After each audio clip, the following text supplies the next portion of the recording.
السلام علیکم ورحمۃ اللہ وبرکاتہ۔ نحمدہ ونصلی علی رسولہ الکریم، اما بعد، اعوذ باللہ السمیع العلیم من الشیطان الرجیم، بسم اللہ الرحمن الرحیم۔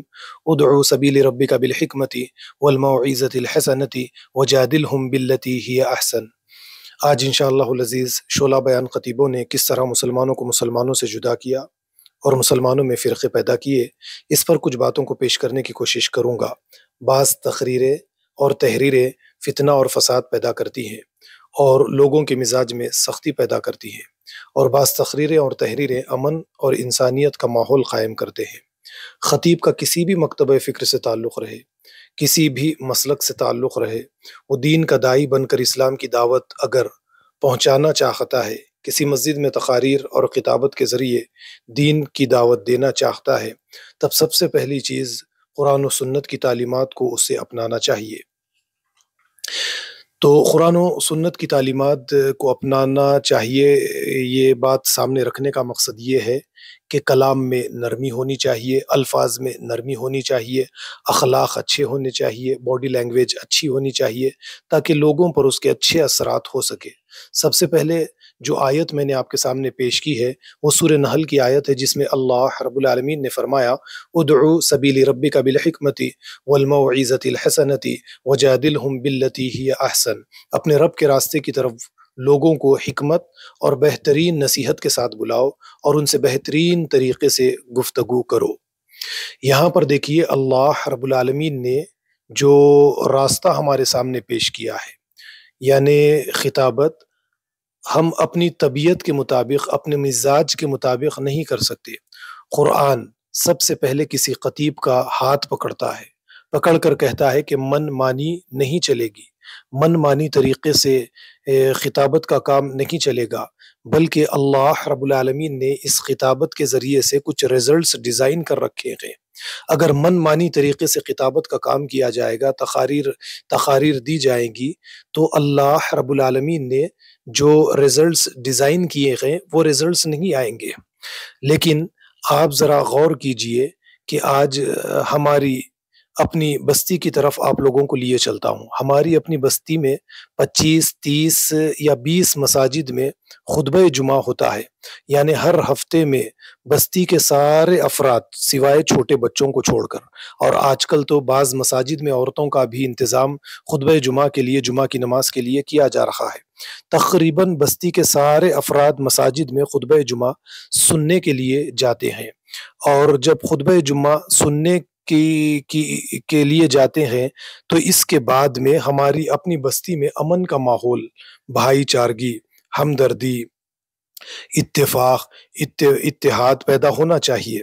لیکن دیکھنے میں یہ آتا ہے کہ یہ چیز پیدا نہیں ہوتی، جو ریزلٹس آنے چاہیے، جو نتائج آنے چاہیے خطبہ جمعہ کے بعد میں، وہ نتائج ہمارے سامنے نہیں آتے۔ اس کا مطلب صاف یہ ہے کہ اللہ رب العالمین جس طرح خطیبوں کو اجازت دیتے ہیں، ان کی رہنمائی کرتے ہیں، انہیں ہدایت دیتے ہیں کہ جس طریقے سے وہ تقریر کرے، خطابت کا فریضہ انجام دے، وہ اس طرح سے خطابت کا فریضہ انجام نہیں دے رہے ہیں۔ آپ ذرا غور کیجئے کہ خطبہ جمعہ کے بعد، جمعے کی نماز کے بعد میں ہم یہ دیکھتے ہیں کہ ہماری اپنی سوسائٹی کا حال لے لیجئے، یا پھر اس طریقے سے سارے حیدرآباد کو لے لیجئے یا سارے ہندوستان کو لے لیجئے کہ خطبہ جمعہ کے بعد میں، دینی تقاریر کے بعد میں مسلمان گروہ کے اندر بٹ جاتے ہیں، مسلمان فرقوں کے اندر بٹ جاتے ہیں، ایک دوسرے کے لیے دلوں میں نفرت پیدا ہو رہی ہے، مسلکی اختلافات دن بدن بڑھتے چلے جا رہے ہیں، مسلمان ایک دوسرے کو جہنمی وغیرہ وغیرہ کہتے چلے جا رہے ہیں۔ اب اس کی ساری ذمہ داری کس پر آئے گی؟ اس کی ساری ذمہ داری علماء دین پر آئے گی، مقررین پر آئے گی، کیونکہ قرآن خطابت کا جو انداز خطیب کو دیتا ہے، اس میں مخاطبین کے لیے خیر ہی خیر ہے۔ قرآن سختی کو ہرگز پسند نہیں کرتا، کیونکہ سختی مخاطب کو سخت کر دیتی ہے، بد اخلاق کر دیتی ہے، پھر وہ جو ریزلٹس اللہ نے ڈیزائن کیے نہیں آتے، بلکہ نیگیٹو ریزلٹس آتے چلے جاتے ہیں۔ تو ایسا ہرگز ہونا نہیں چاہیے۔ اب آپ دیکھیے خطبہ جمعہ کے بعد میں جو ریزلٹس ہمارے سامنے آ رہے ہیں، وہ ریزلٹس کس لیے ہمارے سامنے آ رہے ہیں؟ وہ ایک یہ کہ خطبہ جمعہ کے موقع پر بعض خطیب حضرات جس آیت کو ہمارے سامنے پیش کرتے ہیں وہ آیت سورہ توبہ کی آیت نمبر 107 ہے، جس میں اللہ رب العالمین نے فرمایا والذین اتخذوا مسجدا ضرارا وکفرا وتفریقا بین المؤمنین، یعنی بعض ایسے ہیں جنہوں نے ان اغراض کے لیے مسجد بنائی کہ ضرر پہنچائے، کفر کی باتیں کرے اور مومنوں میں تفریق ڈالے۔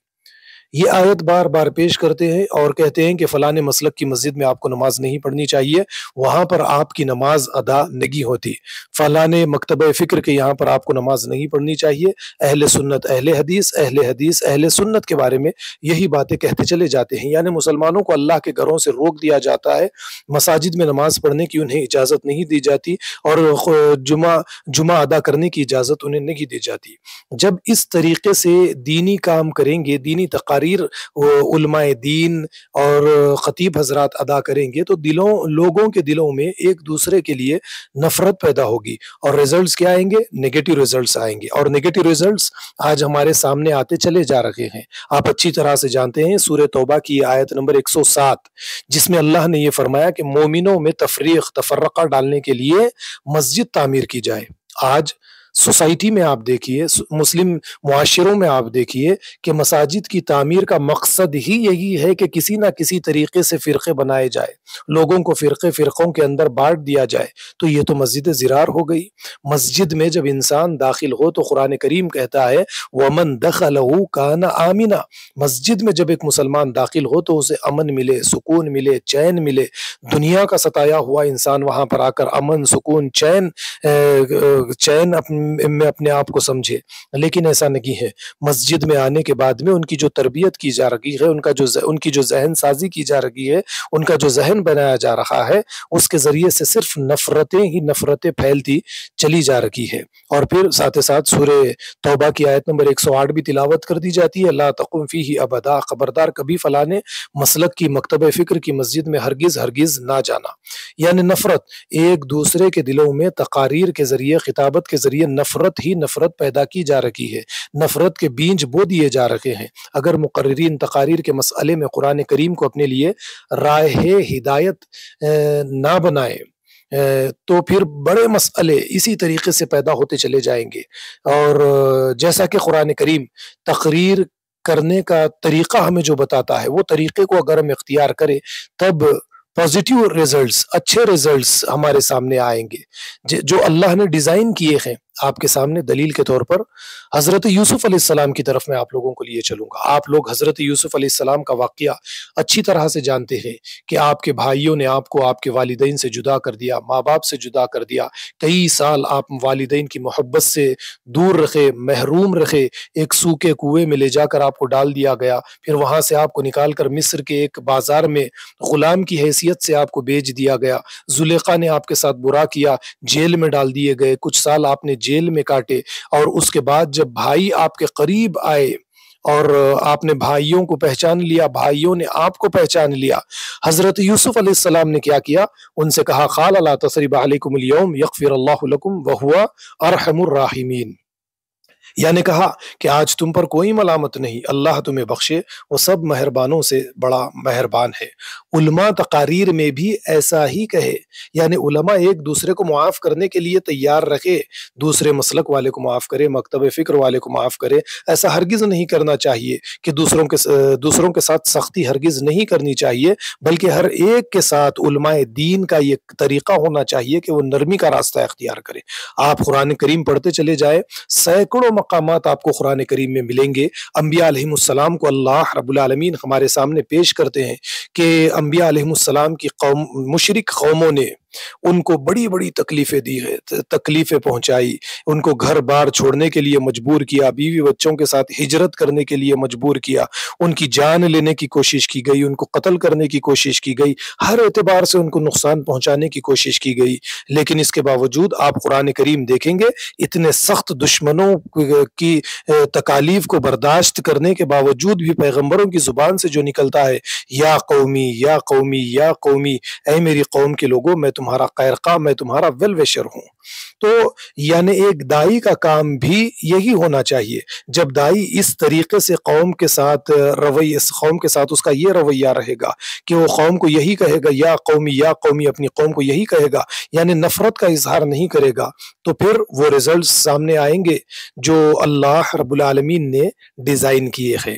اب دیکھیے آپ، جیسا کہ میں نے دلیل کے طور پر آپ کے سامنے یہ بات رکھی ہے کہ پیغمبر اپنی قوم کو یا قومی یا قومی یا قومی کہہ کر پکارتے اور ان کی تمام کیے کرائے کو معاف کرتے چلے جاتے۔ دلیل کے طور پر میں آپ لوگوں کو حضرت ہود علیہ السلام کی طرف لیے چلوں گا۔ سورۃ الاعراف دیکھیے، آیت کا نمبر 66، 67، 68۔ اللہ رب العالمین فرماتے ہیں، قال الملأ الذین کفروا من قومہ انا لنراک فی صفاحۃ وانا لنظنک من الکاذبین۔ حضرت ہود علیہ السلام کی قوم کے مالداروں نے اور سرداروں نے کہا کہ اے ہود، ہم تجھے بے وقوف دیکھتے ہیں اور تجھے جھوٹوں میں سے جانتے ہیں، تجھے جھوٹوں میں سے ایک جھوٹا سمجھتے ہیں۔ بے وقوف اور جھوٹا، کیا یہ کوئی گالی سے کم ہے؟ یقیناً یہ بڑی بری چیز ہے، بری باتیں ہے۔ ایک پیغمبر کو، حضرت ہود علیہ السلام کو یہ کہنا کہ ہم تجھے جھوٹا سمجھتے ہیں، ہم تجھے بے وقوف سمجھتے ہیں۔ لیکن آپ حضرت ہود علیہ السلام کا جواب دیکھیے۔ حضرت ہود علیہ السلام نے جو راستہ اختیار کیا، یعنی دائی کا رشتہ مدعو سے ہمیشہ نرمی کا ہوتا ہے، محبت کا ہوتا ہے۔ اگر دائی مدعو کے ساتھ سختی اختیار کرے، ان سے سختی کرے اور ان کے ساتھ نرمی کا راستہ اختیار نہ کرے، تو دعوت عداوت میں بدل جاتی ہے۔ اور جس طریقے سے آج ہمارے ساتھ ہو رہا ہے، مسجد دنگل کے اندر، مدارس دنگل کے اندر تبدیل ہوتے چلے جا رہے ہیں۔ تو قرآن ہمیں کیا سکھاتا ہے؟ دیکھیے، قرآن کہتا ہے ہرگز تم ایسا مت کرو۔ اگر تمہارے ساتھ کوئی برا بھی کرے تو تم اس کے ساتھ اچھا سلوک کرو، خاص کر دائی تو یہ راستہ اختیار کرے۔ اللہ تعالیٰ فرماتے ہیں کہ حضرت ہود علیہ السلام نے کہا، قال یا قومی لیس بی صفاحۃ ولکنی رسول من رب العالمین، اے میری قوم کے لوگوں، میں بے وقوف نہیں ہوں، میں تو اللہ رب العالمین کا رسول ہوں۔ ابلغکم رسالات ربی وان لکم ناصح امین، اور میں اللہ کی باتوں کو تم تک پہنچاتا ہوں اور تمہارا خیر خواہ اور امانت دار ہوں۔ یعنی ایک دائی جب تک مدعو کا اپنے آپ کو خیر خواہ، ویل وشر ثابت نہ کرے، جب تک وہ اپنی دعوت کو نہیں منوا سکتا، تو اسے اپنے آپ کو خیر خواہ ثابت کرنا پڑے گا۔ آپ ذرا غور کیجئے کہ جب تک ایک گھر کا مرد اپنے بیوی بچوں کا خیر خواہ اپنے آپ کو ثابت نہ کرے، تو بیوی بچے اس کی بات نہیں مانتے۔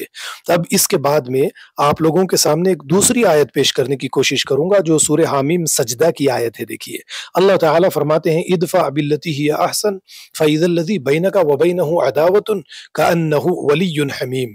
برائی کو تم احسن طریقے سے دور کرو، اس کے بعد تمہارا دشمن بھی تمہارا ایک بہترین دوست بن جائے گا۔ کیا تعلیم دی جا رہی ہے؟ برائی کو احسن طریقے سے دور کرو، دشمن بھی تمہارا دوست بن جائے گا۔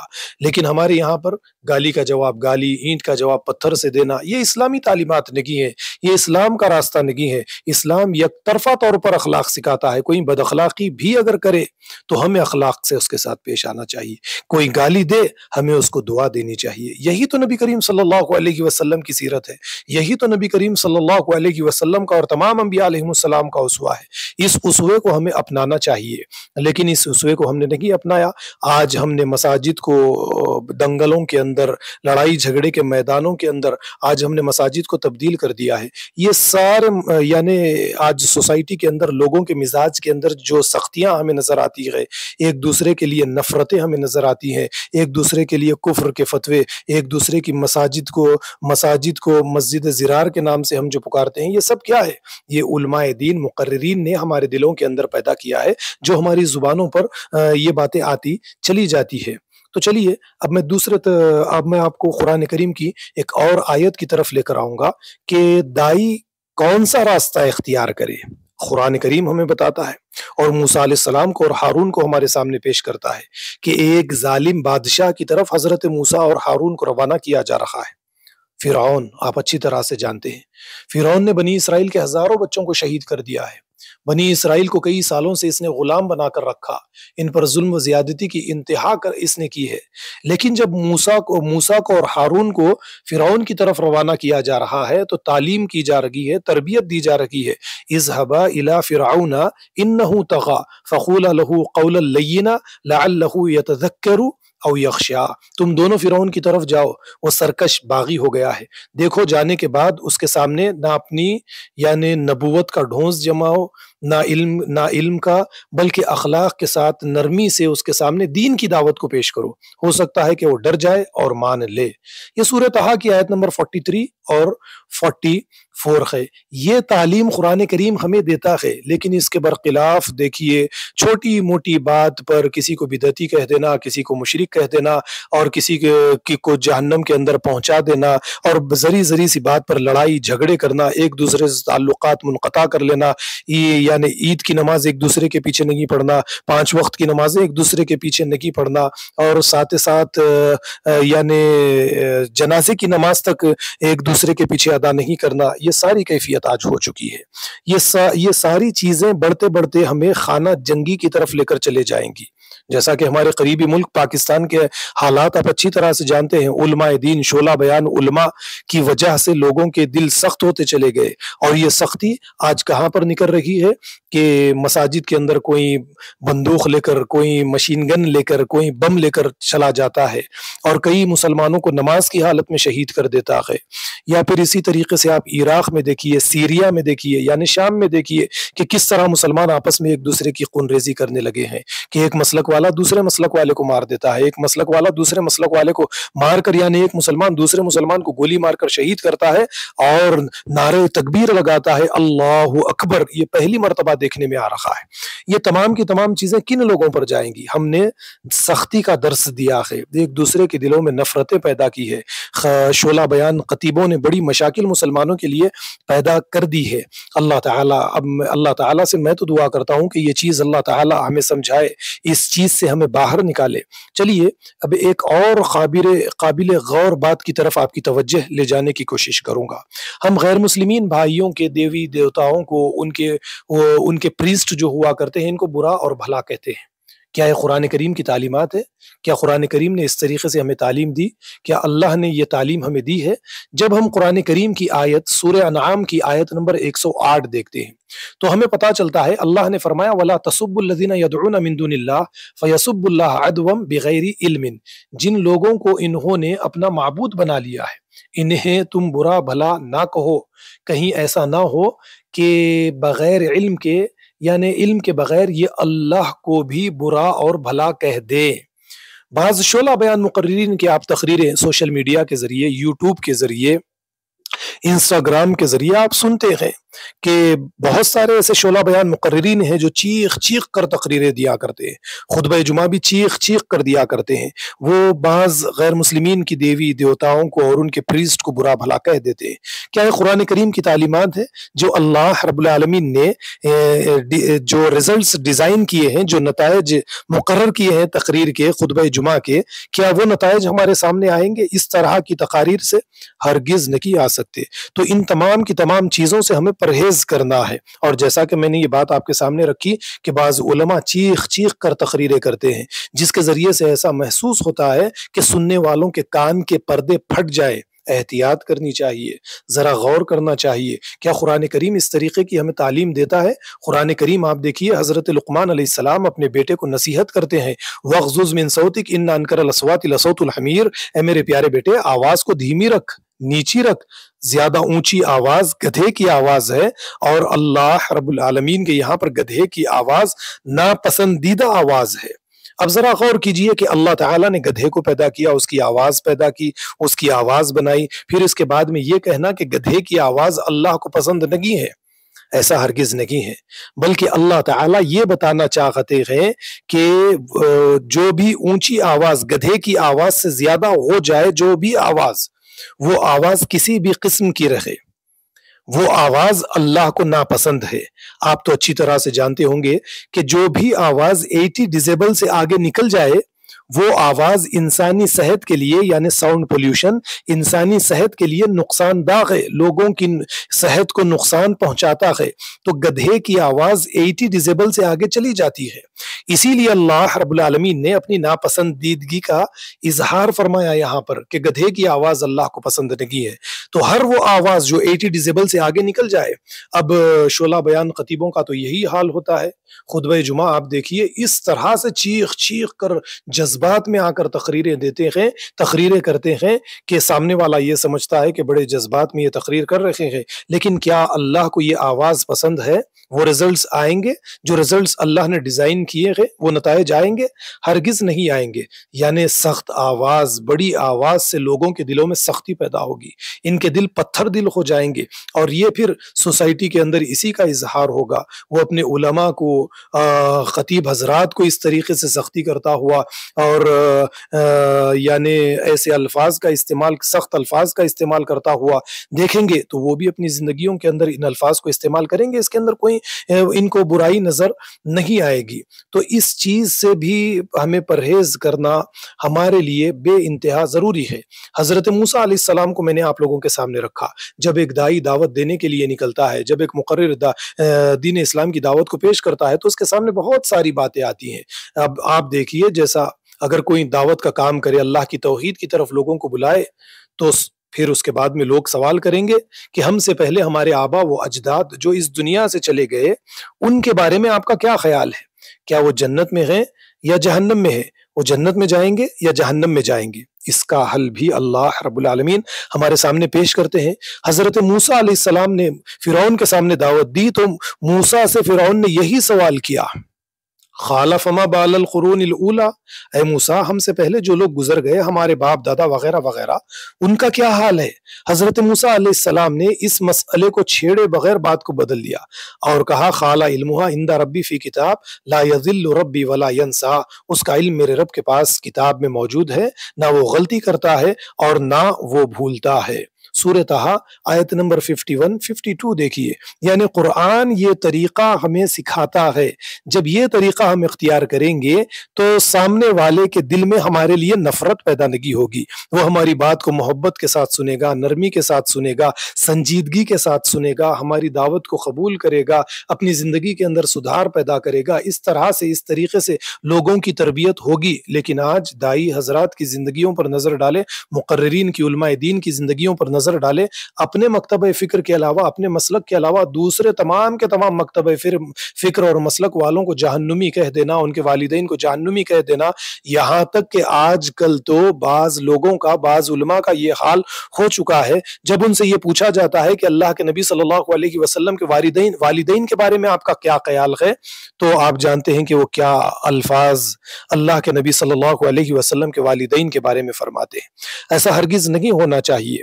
تو خطبات کے موقعوں پر، بیانات کے موقعوں پر ہم کسی کے بزرگوں کے اوپر ہمیں کیچڑ بھی نہیں اچالنا چاہیے، انہیں برا بھلا بھی نہیں کہنا چاہیے۔ جس طریقے سے ہم امام ابو حنیفہ کے بارے میں بڑی آسانی کے ساتھ زبان طارق کو لگا کر کہہ دیتے ہیں کہ ان کو 2-3 حدیثیں بھی یاد نہیں تھی، وہ ایک کتاب کے بھی مصنف نہیں ہیں، اور امام شافعی کے بارے میں برا بھلا کہہ دینا، امام احمد کو کچھ کہہ دینا، امام مالک کو کچھ کہہ دینا، شیخ عبد القادر جیلانی رحمۃ اللہ علیہ کو کچھ کہہ دینا، وغیرہ وغیرہ، یہ تمام چیزوں سے ولا تسبوا الذین یدعون من دون اللہ کہہ کر اللہ نے روک دیا۔ یعنی برا بھلا کسی کو کہنا نہیں ہے۔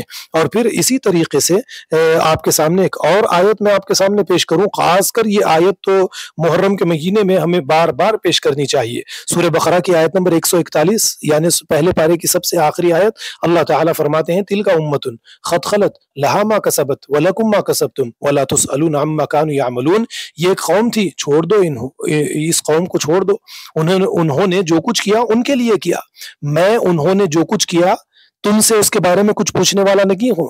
یعنی ان سے ان کے اعمال کے بارے میں کل قیامت کے دن پوچھ لوں گا، تم سے تمہارے اعمال کے بارے میں پوچھوں گا۔ میں تم سے یہ نہیں پوچھوں گا کہ امام ابو حنیفہ نے کیا کیا، یزید نے کیا کیا، حسین نے کیا کیا، معاویہ سے علی کا اختلاف کیا تھا، جنگ جمل کس لیے ہوئی، جنگ صفین کس لیے ہوئی۔ یہ تمام باتوں میں امت کو مت ڈالو، ان تمام باتوں میں عام مسلمانوں کو مت ڈالو، ان کو کنفیوزڈ مت کرو، ان کو اس طرف لے جانے کی کوشش ہرگز مت کرو۔ اس سے اختلافات بڑھیں گے، امت گروہ گروہ کے اندر بٹ جائیں گی، فرقوں کے اندر امت بٹ جائیں گی، بلکہ جو اصل کام ہے، جو اسلام کی بنیاد ہے، اس پر زیادہ زور دینے کی کوشش کرے۔